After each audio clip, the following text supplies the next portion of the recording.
In the previous example, I give you the probabilities for the change of favorable and unfavorable markets.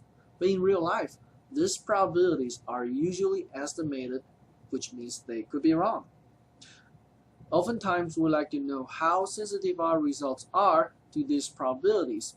Will our result change a lot if the probability is a different number? What is the range of probability for a certain alternative to be the best decision? Sensitivity analysis answers those questions. So now let's take a look at Thomson Lumber Company, for example. We're going to use P to represent the probability for a favorable market. That means the probability of an unfavorable market is 1 minus P, because there are only two possible outcomes and probabilities need to add up to 1 by definition. What is the range of P so that the company should choose to construct a small plant? Or what is the range of P so that the company should choose to build a large plant? Here's how we are going to analyze this question. This is a table for the information we have. Remember, our goal is to maximize profit, which means that we will choose the alternative with the largest EMV.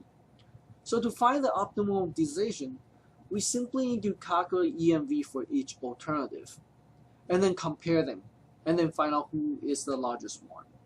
For example, the EMV for a large plant will be the probability P times the payoff or the profit in a favorable market plus 1 minus P times the payoff in an unfavorable market. So it's like this. After some simplification, simple algebra, you will get this. We can do the same for the other two alternatives. If you build a small plant, your payoff or EMV will be simply P times the payoff in the favorable market plus the chance of an unfavorable market times the payoff in that market, which after some simplification is this number. Finally, the EMV of doing nothing is still 0. Now with the EMV, we need to simply compare which alternative gives the highest EMV. But there's a problem. Every EMV involves P. So how can we find the range of P such that an alternative is the best? Well, an easy way to do this is to draw a graph. So look at here. Each EMV is essentially a function of P. So we can draw a graph with P on the x-axis and the EMV on the y-axis. And then now let's draw the line for each EMV in this graph. For example, the EMV for a large plant is this. Well, we're going to draw this line, so we simply need to find 2 points on this line. For example, I can set P to 0. That will tell me EMV is this number. We find that point on the graph. It's here. That's 1 point on this line. Let's find another point. And this time, I'm going to set EMV to 0. Plug it into here. So 0 equal to this thing. You solve for P. This is the resulting P. Let me find this point on the graph. So P is this number. EMV is 0, which means it's this point. Now I have 2 points on this line. I simply need to connect these 2 points with a line. So this line represents the EMV for large plant. Okay, so for any given P, I can know the EMV for building a large plant, which is represented by this line. So that's the first EMV. Now let's move on to the EMV for a small plant. Similarly, I can find 2 points. First point, when P is 0, plug it in here. You find EMV is this number, which is this point here. Let's find another point. Again, I'm going to set EMV to 0. So simple algebra, you'll find that the resulting P is this number, which is here. Now I connect these 2 dots with a line. This is the line representing EMV for a small plant. Okay, so now I have the EMV for actually all of the alternatives. The third alternative is to do nothing. The EMV is 0 always. So that would be simply the x-axis. Our goal is to find the alternative that generates the highest EMV.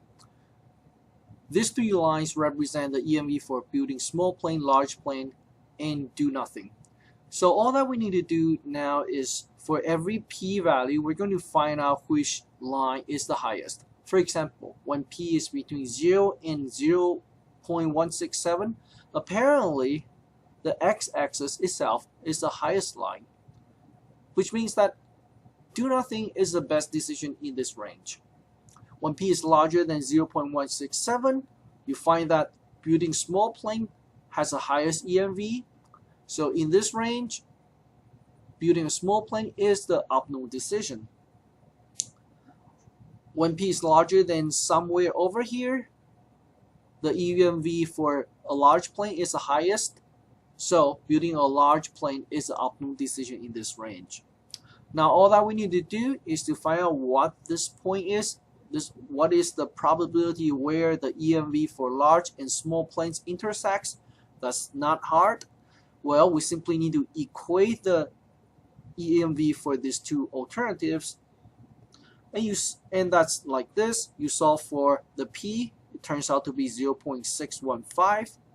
So we know when p equals to 0.615, these two alternatives, large and small planes, are the same. So now let's just conclude that. We know that if the p is less than 0.167, the best alternative is to do nothing. In this range, it's a small plane. When p is larger than 0.615, the best decision is to build a large plane.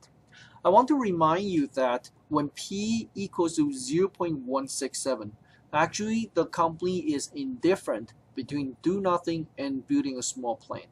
That means both do nothing and small plane are the optimal decisions. Likewise, when p equal to 0.615, the company is indifferent between building a small or large plane. And in that case, both of them are optimal decisions.